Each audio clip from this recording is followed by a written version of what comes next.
This here is from Nick Fuentes on X, and if you know who he is, you probably don't like him because not many people do. I'm not here to talk about my opinion of him. I just want to see what he's saying about Erika Kirk because he's usually incredibly straightforward. So, let's see what we got. It's like, lady, didn't your husband just get his face blown off like 2 seconds ago? And not to be insensitive about it, but everyone's thinking it. No one wants to be the asshole. No one wants to say it. Everyone's thinking it. Everyone was thinking it when she gave the first speech. Everyone was definitely thinking it at the memorial. Nobody wants to say it because it's inappropriate. It's insensitive. I am the troll, right? So I'll be the one to say it. I think it's super inappropriate. I think it's inappropriate. I think it's weird. It's bizarre. Something is off there, and I don't like it. But they're doing the Super Bowl commentators with the headsets on, doing a media table. They're selling merch, registering voters. They got pyrotechnics. Is this WrestleMania or is this a funeral? Yeah, all right. I mean, I understand what he's saying. I do think it was meant to be a little bit fantastic. Not quite the normal funeral, as he puts it. But yeah, obviously, it seems like there should have been some kind of a regular service, at least, beforehand. Maybe the gathering there would be secondary to that, unless I missed that. But I don't recall seeing like a regular service. What are we doing here? And then, the day after the funeral, I'm getting 500 texts and emails. Erika Kirk here. I miss him. Every time I blink, every beat of my heart.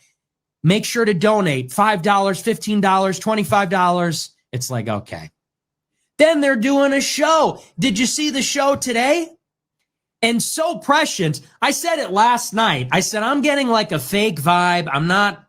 Something's off there. And people say, well, everybody grieves differently. Yeah, I don't know how much mileage we can get out of that one anymore. Something's not right there. Very bizarre, weird vibe there. And did you see the show? Erika hosted the Charlie Kirk show this afternoon, and she's like, she looks like she's over the moon. She's happy as a clam. And again, who am I to judge? Everybody grieves differently. She's a very devout Christian. Some people say maybe that's just strength, that's resolve. I don't know. It's one thing if your husband dies, period. It's another thing if your husband dies at age 31, unexpectedly. It's another thing if your 31-year-old husband unexpectedly dies because he gets publicly executed with blood gushing out in front of thousands of people screaming and running away. That's like something that's altogether different. All right, so the only thing I could keep coming back to this, aside from the emotion that I could speculate she's feeling, is that how would Charlie have wanted it to continue? Would he wanted people to just grieve and shut up and not carry on? Or would he want people to carry on, fill his shoes, and raise money for his Turning Point USA? Now, we're not sure exactly where all that money goes, if it's towards exactly what he believed in, but the only thing I could have left is that this might be how he would have wanted it, and that's why she's doing that. But I'll totally agree there's something off about it, is the best way to put it.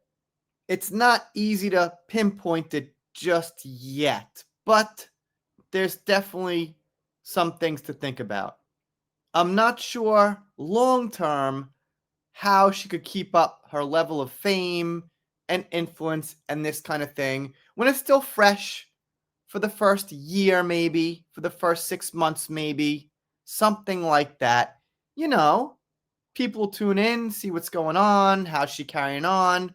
But after some real time passes, it's going to be up to her personality and her words and her arguments to keep things going.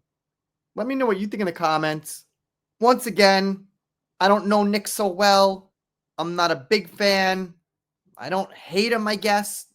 But I do like that he speaks things out straightforward. Anyway, if you're not sub tier, consider it. If you don't, I'll be sad, but I'll get over it. See you next time.